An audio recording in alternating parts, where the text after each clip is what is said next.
कोई हिम्मत कर सकता है? उनकी गैंग होगी, उनके लोग होंगे दंगा कराने वाले। ये एक नया पैटर्न है हिंदुओं को डराने का, हिंदुओं के ऊपर अपने लोगों से हमला करवाने का, फिर हिंदुओं को भड़काने का और दंगा में इसको लाना है।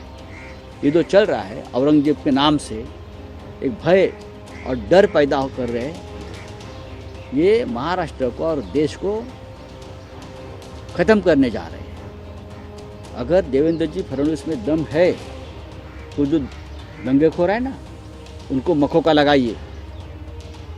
औरंगजेब की कब्र की बात आप करते हो, क्यों उखाड़ने की बात करते हो आप? हम क्या कर सेवा करेंगे? क्या ज़रूरत है? जब बाबरी के लिए हमने कर सेवा की थी तो कांग्रेस की सरकार थी, राष्ट्रपति कांग्रेस के थे, प्रधानमंत्री कांग्रेस के थे।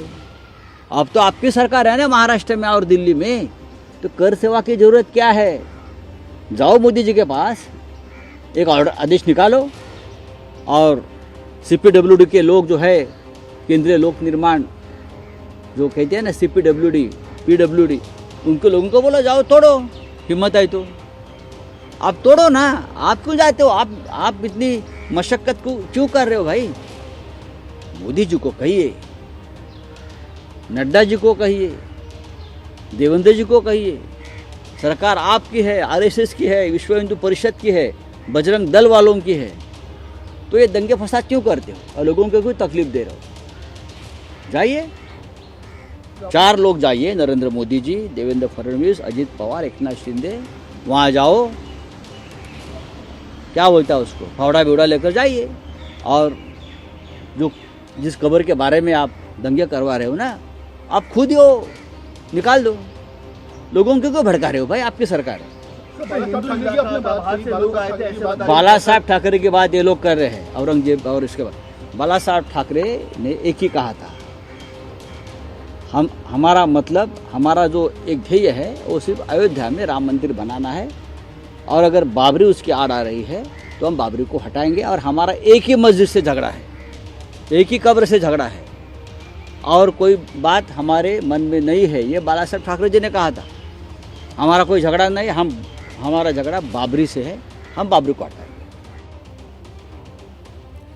आपने संजय राउत को सुना। संजय राउत यहां सीधे सीधे कटघरे में महाराष्ट्र सरकार को खड़ा कर रहे हैं। वो कह रहे हैं कि कब्र को केंद्र में लाकर ये महाराष्ट्र सरकार है जो जानबूझकर महाराष्ट्र के हालात खराब करवा रही है। संजय राउत की तरफ से गंभीर आरोप लगाए गए हैं महाराष्ट्र सरकार पर कि ये हिंदुओं को डराकर, भय का माहौल बनाकर एक पैटर्न संजय राउत कह रहे हैं कि इस हिंसा में नजर आ रहा है कि कहीं ना कहीं समाज को बांटना है। विश्व हिंदू परिषद और बजरंग दल को ये खुली छूट सरकार की तरफ से क्यों दी जा रही है कि समाज में इस तरीके की वैमनस्यता फैल रही है? संजय राउत कटघरे में देवेंद्र फडणवीस को खड़ा करते हुए कह रहे हैं कि अगर कब्र को हटाना है तो आप सरकार में हो, राज्य से लेकर केंद्र तक जाइए और कब्र को हटा दीजिए। ये समाज के अंदर आप जहर के बीच क्यों बो रहे हैं? मैं सीधे आपको ग्राउंड पर लेकर चलूंगी। मृत्युंजय हमारे सहयोगी इस वक्त हमारे साथ मौजूद हैं और मृत्युंजय बता रहे थे किस तरीके से कल दिन में कब्र हटाओ इसको लेकर जो विश्व हिंदू परिषद, बजरंग दल, हिंदू संगठन प्रदर्शन कर रहे थे, उस दौरान हालात बिगड़े थे और तब पुलिस ने समझा बुझाकर दोनों पक्षों को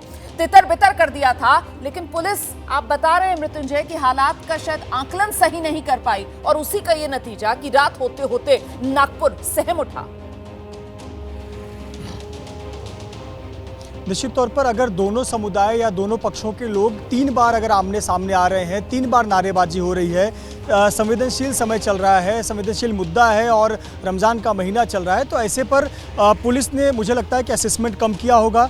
4 बजे अगर उन्हें लगता है कि दोनों पक्षों को उन्होंने समझाकर घर भेज दिया है, तो घर भेजने के बाद में क्या उनका गुस्सा ठंडा हुआ है, या फिर आज के समय में जो सोशल मीडिया आग फैलाने का काम करता है, कहीं उसका उपयोग तो नहीं हो रहा है? मेरे सहयोगी मेघा अभी बता रही थी कि जो हरे रंग की चादर थी जिस पे शायद कुरान की कोई आयत थी, उसको लेकर आपत्ति थी, लेकिन जो व्हाट्सएप मैसेज घूमे हैं, व्हाट्सएप मैसेज में लिखा गया है कि कुरान की प्रति जलाई गई। तो ये अफवाह फैला गया। इसीलिए आपको याद होगा कि पुलिसकर्मी हो या फिर नेता हो, बार बार कह रहे थे कि अफवाहों पे विश्वास ना करें। ये मैसेज व्हाट्सएप में फैलाया गया कि कुरान की प्रति जलाई गई, लेकिन जो दूसरी जानकारी निकल कर आ रही है कि हरे रंग के चादर पे शायद कुरान की कोई आयत थी, या जो चादर मजार पर चढ़ाई जाती है वैसी कोई चादर थी जिसको जलाने का प्रयास किया। हालांकि पुलिस ने उसे अब कब्जे में ले लिया था और पुलिस ने कहा कि इस पर हम कार्रवाई भी करेंगे, और यही समझाने के बाद में दोनों पक्षों को अलग किया गया था। लेकिन कुल मिलाकर जब ऐसी स्थिति बनी तो मूल्यांकन में कहीं न कहीं कमी रह गई। पुलिस को उसी समय पूरे इलाके में थोड़ी और कड़ी बंदोबस्त कर देने चाहिए थे। उनको पता है कि शाम के समय रोज़ा तोड़ने के बाद भीड़ मस्जिदों के बाहर जमा होती है, चौक चौराहों पर जमा होती है, बाज़ारों में इकट्ठा होती है, तो ऐसे पर उन्हें थोड़ा पुलिस को और कड़े बंदोबस्त करने चाहिए थे। यहाँ पर कहीं ना कहीं चूक हुई। पहला जो झगड़ा हुआ महल इलाके में हुआ, महल इलाके के बाद से गीतांजलि नाम की जो जगह है वहाँ पर हुआ, और तीसरा फिर जो हम जहाँ पर मौजूद हैं यहाँ पर हुआ। यानी एक पैटर्न आमतौर पर दंगों में ऐसा दिखता है कि दंगाई जिस रास्ते से गुजरते जाते हैं वहाँ उन्हें संपत्ति दिखती है तो उसे नुकसान पहुँचाते हैं। उनके टारगेट पर अगर कुछ दिखता है तो नुकसान पहुँचाते हैं, चाहे वो एक आम मध्यम वर्गीय परिवार की छोटी सी गाड़ी हो, चाहे वो किसी दुकानदार या रोजगार पर जाने वाले की एक्टिवा बाइक हो, या किसी सामान्य घर के लोग हों जिनके संपत्तियों को नुकसान पहुंचाया गया। ये देखिए एक परिवार जो अभी घर से निकल कर आया, और ये कल्पना कीजिए कि परिवार की एक गाड़ी और घर के बाहर पार्क की गई थी और सुबह उठ रहे हैं तो ये हालत है, क्योंकि रात में इतना भय का माहौल था कि वो रात को देखने भी नहीं आए कि आखिरकार हो क्या रहा है। मदद के लिए कोई पहुंच पाया था? पुलिस कितने देर पहुंची थी? पुलिस पहुंचने में बहुत टाइम लगा। असल में जिन्होंने देखा, मैं तो पीछे सोया था, मुझे पता ही नहीं था, सुबह उठना पड़ता है, जल्दी सो गया था, तो मुझे फ़ोन आया कि आपकी गाड़ी को फोड़ दिया गया है, यहाँ पे इतने सारे लोग गए। तो फिर सीसीटीवी कैमरे में देखा मैंने, करीब 100 से 150 लोग जवान लोग थे, और वो उन्होंने यहाँ पे हमला किया था। वो स्कार्फ लगा था, सब लोगों ने स्कार्फ लगा के रखे थे, और हमारी गाड़ी के ऊपर बहुत मतलब ऐसे पथराव कर रहे थे पूरे, और घर के ऊपर भी पथराव कर रहे थे, पूरा कांच वाच फोड़ दिया। मतलब मुझे नहीं लगता वो यहाँ के होंगे, वो सब बाहर के होंगे मेरे ख्याल से। बाहर के लग रहे थे।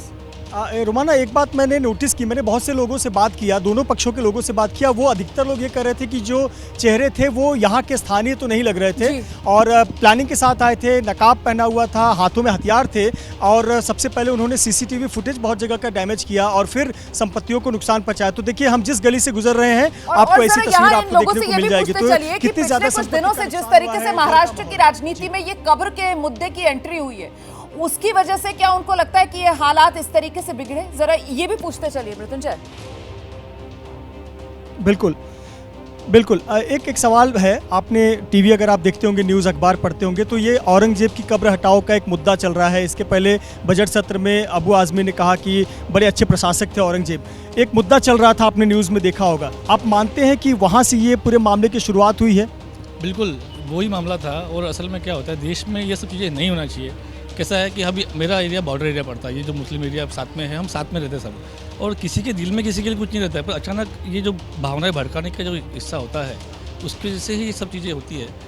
और क्या होता है, करने वाले तारीख लोग नहीं रहते हैं, जो जो लोग होते हैं, जो भड़काते हैं, वो अचानक ही सब आते हैं और करके जाते हैं। अभी इससे क्या होगा कि जो हमारे लोग हैं, जो मुस्लिम लोग हैं, जो हमारे लोग हैं, उनके लिए भी ये तकलीफ की बात आएंगी। अब कल वो यहाँ से कल जा नहीं पाएंगे, उनको शर्म आएंगी कि भैया मेरे भाई का घर कार फोड़ी गई है, तो वो कहाँ जा पाएंगे यहाँ से। बिल्कुल, देखिए कितनी महत्वपूर्ण बात इन्होंने कही कि किस प्रकार से समाज में जब ये नफरत फैलती है तो कितना जीवन पर फर्क पड़ता है। ये जो बात है ना, वो नेताओं को सुननी चाहिए मृत्युंजय, और समझनी चाहिए, क्योंकि जिस तरीके से राजनीति चमकाने के लिए यहाँ पर बिना कुछ सोचे समझे एक के बाद एक बयान दिए जाते हैं, और उसकी वजह से हालात इतने खराब होते हैं कि उपद्रवियों को, शरारती तत्वों को मौका मिलता है, और वो समाज में जो भाईचारे का एक ताना बाना है उसको तितर बितर करते हैं। इसका खमियाजा कौन भुगतता है? आप और हम जैसे आम लोग इसका खमियाजा भुगतते हैं, और समाज के अंदर कहीं ना कहीं एक वो दूरी जो है, एक खाई जो है वो पैदा होती है,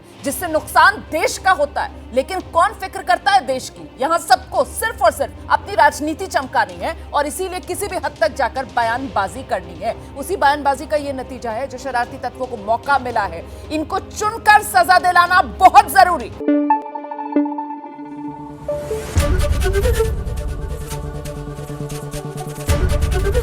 एबीपी न्यूज आपको रखे आगे।